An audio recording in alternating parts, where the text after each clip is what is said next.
Tower, this is Ghost Rider requesting permission for flyby. Negative, Ghost Rider. The pattern is full.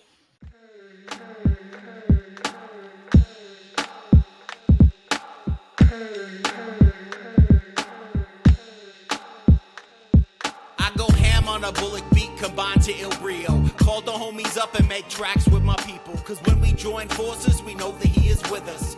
We talk to him and keep a strong witness. So when I say I'm gonna take you to church, I really... Kurtis, man, it's good to see you. It's good to be back, buddy. Yeah? I'm glad to be here doing this podcast. You had a big adventure you went on for the last week. Oh, I did, man. For those of you that haven't, if you're getting into middle age, your 30s and 40s, especially your 40s, please go get a blood work test done and just see where you're at. You got other people that count on you and want you around longer. I went in last Tuesday and I'd been in to get some blood work done. I just turned 40, so I wanted to get looked at and make sure everything was good still. And I had a couple results from my blood test that came back late, and the people at the clinic that I go to said, "Well, we'll just call you tomorrow with the results and let you know how it goes." But everything else looks great, So I went home. I'm like, man, for being 40 years old, and I remember telling you, I'm like, dude, I'm a spectacle of good health. I'm surprised there's not more wrong with me. Well, yeah, you came and called me. You're like, dude, there's nothing wrong with me. I my liver enzymes are good. My blood work came back good, but the few you were waiting on, you didn't know about from what you were telling me. So you thought, like, for the most part, from what I remember, was like, I'm in good shape. Yeah, and I was all happy, so I just went about my life. And I had some other concerns that I'd mentioned to the doctor that I had recently gotten a tetanus shot from one of the visits I'd been to while doing the blood panel in my right arm. And I had noticed that over that weekend, that was on a Friday. And that Friday night, I had noticed that my right arm began to swell, and it would kind of come and go. And then later on, as the day went on and the night went on, I noticed right here on my right jugular area that it felt like I had a swollen gland, like when you start to feel like you're getting sick.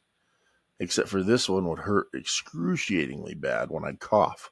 I remember you talking about that. You're like, man, I woke up this morning and I got like this huge knot in my neck and thought maybe you Yeah, slept dude. wrong or something. Yeah, and I thought, well, and it started to feel a little bit better, and it still wasn't right, but my arm was swelling, getting worse. It was starting from my fingers, then it went up into my hand, and it started working its way all the way up to into my bicep area. Do you think that was from the tetanus shot? Originally, I'd pawned it off. I said, oh, it's just side effects. I even looked it up online, and one of the side effects is swelling of extremities. So I said, "Oh, it's just the tetanus shot." I've got a swollen gland, like it thinks I might have tetanus, and my arm hurts because of the shot, and yada yada. Well, on Wednesday afternoon, it was like 1:30, 2 o'clock. I hear back from my clinic. So I take the call, answer it real quick, thinking not expecting to hear much. And the clinic told me, basically, long story short, that I need to get to an emergency room right away. So I said, okay, thanks a lot for scaring the crap out of me. Can you tell me more? Tell me more. And she goes, well, from all the symptoms that you have with the numbness or your swelling of your right extremity and the lump in your neck and these test results that came back that suggested I had a high red blood count, which my blood cells were higher than normal. So my body's releasing red blood cells at a faster pace, basically because I had high concentrations of CO2 in my blood and low oxygen level. So she goes, well, based off of everything that I'm looking at, and these two test results just conclude it, that you're showing symptoms of heart failure. said, oh, great. I said, well, she goes, well, you've been living with this for a while, so you can drive yourself, but you need to get to the emergency room sooner than later. Basically, as soon as you're able to. So I said, okay, I'll leave work now and go straight there. So I left work. I called my wife, scared the crap out of her. She was a hot mess. But get up there and get into the ER. And you called me, I think, on the way there. And I remember my phone ringing at like 2:45. And I'm like, that's weird. This dude never calls me at this time. Like, I was like, this is odd. But I couldn't answer because I was in the middle of work. Yeah, but I was just like, oh my God, I got to let people know that I'm going in here, just so that if somebody knows. Yeah. And so I got out of work and called you. You go, well, I'm going on this adventure. And I'm like, adventure? What do you mean? Where are you going? And it was definitely that, man. It was an adventure for sure. I went in hoping that, I'll be an outpatient, they'll figure out what's going on. And I get in the ER and, you go in saying that you're here because you have your possible heart failure, that you get right in. I mean, I was in there no more than 10 minutes before I got a room and was set up. And did the clinic tell them you were? Did the clinic tell them you were coming? No. Oh. No, they just told me what to tell them, and I got right in there. But you go in, you do the weigh in, they check all your vitals, and my blood pressure was through the ceiling. I know the top number was 201. I can't remember right offhand what the bottom number was, but it was awful. Basically, beyond stroke and heart attack range. And who knows how long you were living like that. Exactly, man. And I'd been living with high blood pressure probably for years and didn't even know it. Basically a ticking time bomb that was just waiting to go off. And I finally caught it while it was in mid-fuse. But go in and he said, well, you're going to be admitted at least overnight. So I'm going, oh, great. Overnight, I'll get to come home tomorrow at least.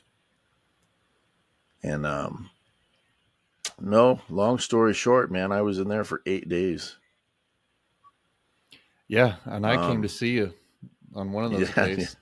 Yeah, Joe did. He came up to visit and make sure I'm still in one piece. And yeah, I remember I walked in there, and what one of the nurses say, she goes, "Oh, is that your son?" Who's this? Oh, is this your son? I said, yeah, that's my son, Joe. I must look young, man. Look at me, all this. You might. It's probably the beard. That's the giveaway. Trying to look like dad. 40-year-old man, and here I am, 37 years old, and I look like your son. They put me on some diuretics. My body was retaining a ton of fluid, and I had no idea. I was. I thought, well, I'm 40 years old. I put on a few pounds in the last year. But little did I know, over my 8 days in the hospital, I lost over 110 pounds in fluid weight. And basically, if I had not have gone in when I did, I probably wouldn't be here, because the lump in my neck was found out to be a blood clot that was stuck in my jugular vein. So weird I ended up things work out like that, huh? Oh, it is, dude. It's total destiny. Had I not gone in right then, I'm so fortunate that when I was sitting here telling you, man, I got this big knot in my hand, I'm pushing on it and stuff, or when I was coughing and it hurt so bad that it didn't break loose and go into a lung or my heart or something. But So I ended up getting diagnosed with sleep apnea, high blood pressure. And I've got a whole slew of pill medicines I have to take for at least the next few months. So are you still losing water weight? I'm still losing water weight. I don't know how much total. Who knows? Because when that day I went in to see you, you were like, man, I gotta go to the bathroom like every 30 minutes.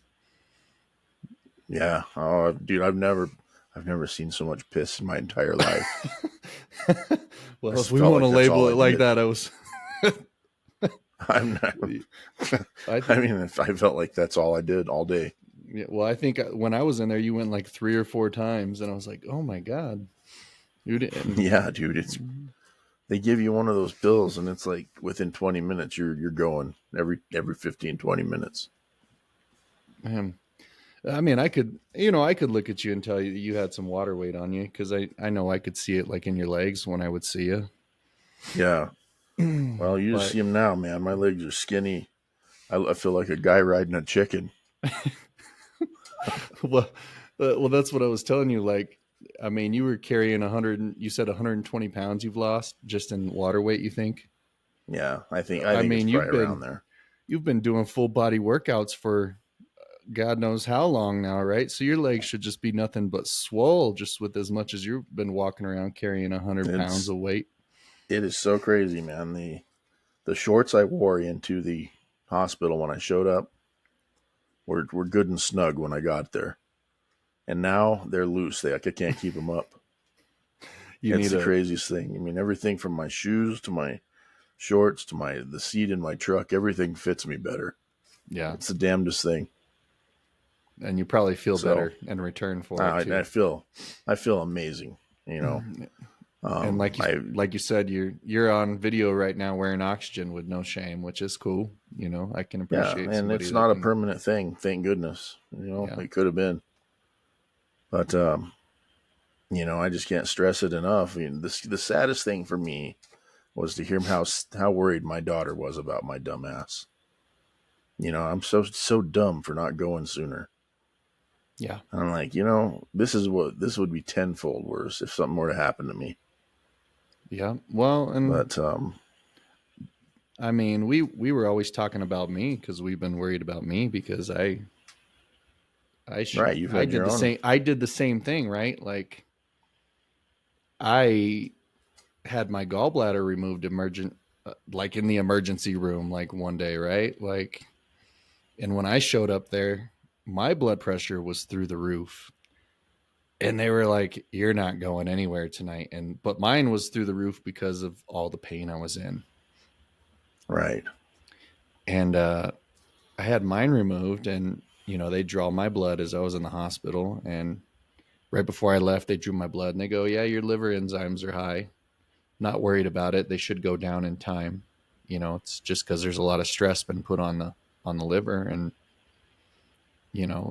I let it be. After that, nobody told me to go get checked up. Nobody said, "Hey, you should probably go get some blood work." I kind of just left it because I've always felt like I was okay, you know. Mm-hmm. And you and I have been talking over the last year. Now I've been on this journey where I'm chasing myself too because my liver enzymes don't go down. And here I Yep. am, not in pain, had no idea, and all my blood work comes back normal except my enzymes. And I did, for some reason, for a long time, have high iron. And so I went and got a phlebotomy, and I don't know if that's taken care of it since, but they've been normal now. But I've been also thrown through the ringer too, like with every procedure, every autoimmune disease they can't find. And so now I'm told, "Oh, you got to go seek a second opinion because I don't have answers for you." Right. But Yeah, I'm just glad you caught it in time to be aware of it and be able to start being proactive with it. right. And so pictures and everything But doesn't show like anything's wrong with it, other than the blood shows there's mild inflammation somewhere because of something. yeah, So, I know. And you get that blood work done, I was scared to death. I'm going, oh God, they're going to tell me I got some really bad form of cancer or something that they can't do anything for. And, because I shouldn't have waited 16 years before going to a doctor. But, well, yeah. And when I moved to where I moved, I never got a new, main primary care doctor when yeah. I moved up here. And so, the only thing that made me go back to the doctor and check was like something like you said. Remember, I had like a weird thing going on. And I was like, "Well, let's Mm-hmm. go get this checked out." And he goes, "While you're here, why don't we do your blood?" And I was like, "Okay." And then here I go on this journey, right? Yeah. So it's crazy how you get there.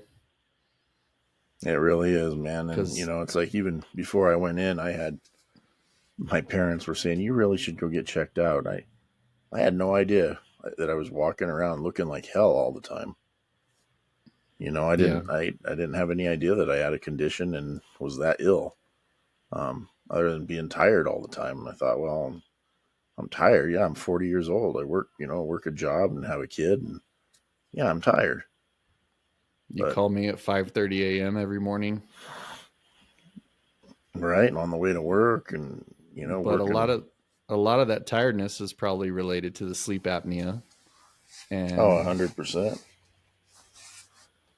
like I mean, it's I think like when I remember when I was in the hospital, I'm snoozing there and the alarms on the machine would go off because once I'd get into a deep sleep, my heart rate drops like extremely low, I guess. And they mhm. all start beeping up and they're like waking me up and they're like, does your heart rate normally get this low? I'm like, what do you mean? Well, it's like at 40 while you sleep, my wrist. I'm like, how am I supposed to know that? Like, I was in a Right. deep sleep, you know?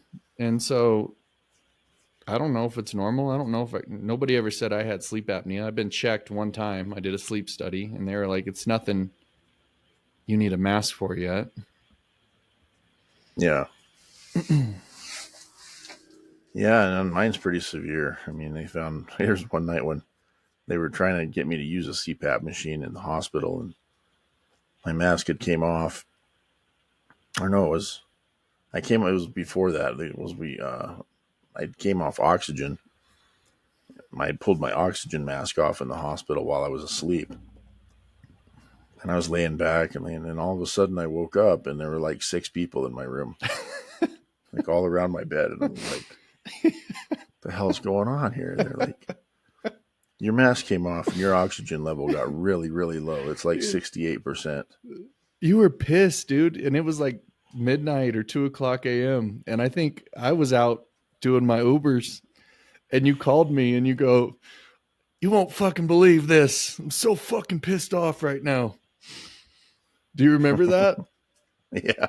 I don't know if it was the drugs you were on or what. And you were like, you keep fucking moving this mask on me and I'm fucking trying to sleep and all this and I don't want this goddamn mask. And I'm Well, like, no, dude, they sat me up in bed. Because they thought, well, this will help him breathe, But this dude came in the middle of the night. I could feel him move my mask. That's what woke me up. And then he sits my bed up. And before I could even say anything, he's already out the door. And like, what the fuck? What are you doing, dude? you were like, hey, There's some guy. He's hey, out. He's standing in the doorway. And I went, hey, yo. He went, what's up? And I hey, said, yo. what the hell was that all about? I said, did my mask come off or something? Yeah, your mask was up around your forehead, sir. And so I sat your bed up so you can breathe a little bit better. Hey, asshole, get back here. I said, okay, whatever.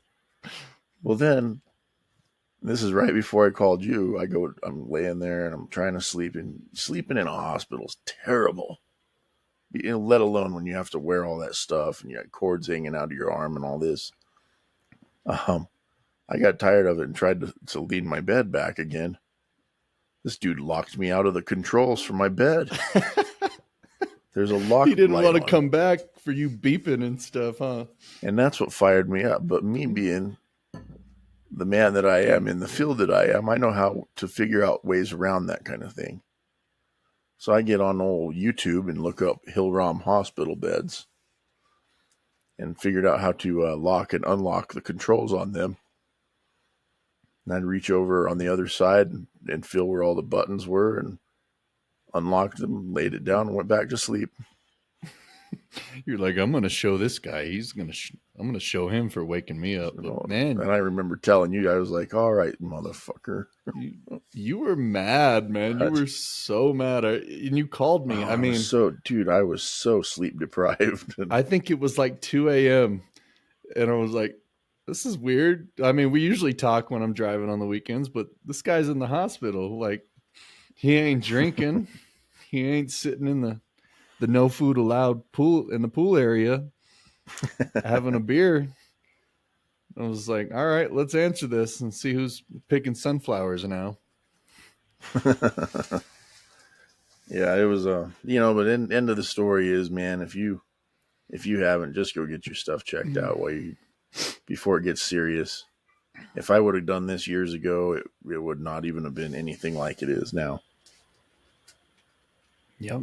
You could have, I mean, hindsight's 2020, right? Yeah, I mean, it is what it is, but coulda, woulda, shoulda, right? Like me as a friend, I could have probably pushed you a little bit harder too, you know, and I could look back and say, I'm not a good friend for not pushing you to go as well, right? Like I could say, all right, I can see my man's legs got some water weight in them. I should say, hey, you should probably go get checked.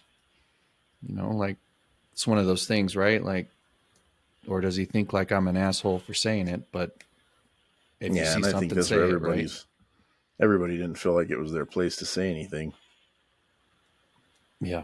And I think at the end of the day, it was my dad was the one that was like, "Hey, dude, I really worry about you. Go get looked at and at least go get a physical." And and I was getting kind of pissed at him, but thank God he did, man, because I wouldn't be here today if I didn't.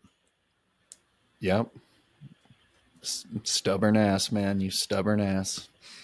It's me, but I'm not going to do that anymore. That's for sure. Hey, you know what? It's done. So, it's over. You're on the up. It's all that matters. We'll be going on that cruise here in June. I'm looking forward to that. Hell yeah. Hell yeah. But, can't wait. No, me either, man. I need it. It's going to be good. I don't know if I told you we booked the swim with the dolphins excursion. You told me that. I think we're going to do that one too. Yeah, we should. And then at the end, because when you get to Nassau on that one, you take a boat out to another island. It's called Blue Lagoon Island, and it's a cool island, man. And so as you come into this island, it's got like a little opening, just enough to fit like one boat in, and enough that just brings that clear blue water in. Mm-hmm. And the lagoon's only like maybe 6 to 8 feet deep at the most. And it's so clear, but then it's just a whole beach, and it's like a big just lagoon of beach, and you can see fish in there, and you get out there, and then you do your excursion first. Usually, I think, you go do it, and then the rest of the time you have there, you can be at the beach, have a place to eat lunch. And I mean, the lagoon's sweet, man. So I recommend you, the wife, and the kid come with us. Oh, absolutely. Yeah, that'd be fun. And I will tell you, and I'm not advertising, but there is a Black Friday special going on right now. And if you book now, it's much cheaper. I'll have to look into that. Yeah. All right. Yes, sir. Well, I will say, I'm glad you're still here, man. You're my best buddy. Yeah. So yeah, thank you. I couldn't, was absolutely flattered with the amount of support and prayers and well thoughts and well wishes that I got while I was in there. Yeah, you were a busy man. You had people coming left and right. Yeah, all day long. So. Yep, I don't know what I'd be doing right now. I'd be sitting here talking to myself. One man. You'd have to rename the show to I Stand Corrected. I stand. Well, this is the topic we got corrected on today. So, we actually got back to getting corrected, and go get yourself checked. It's always worth. Yeah, I mean, I got corrected in more ways than one. So, but we all should, and that's the memo. Just go and get your physical done, get your blood work done. Your blood's going to tell you a lot about where your body's going.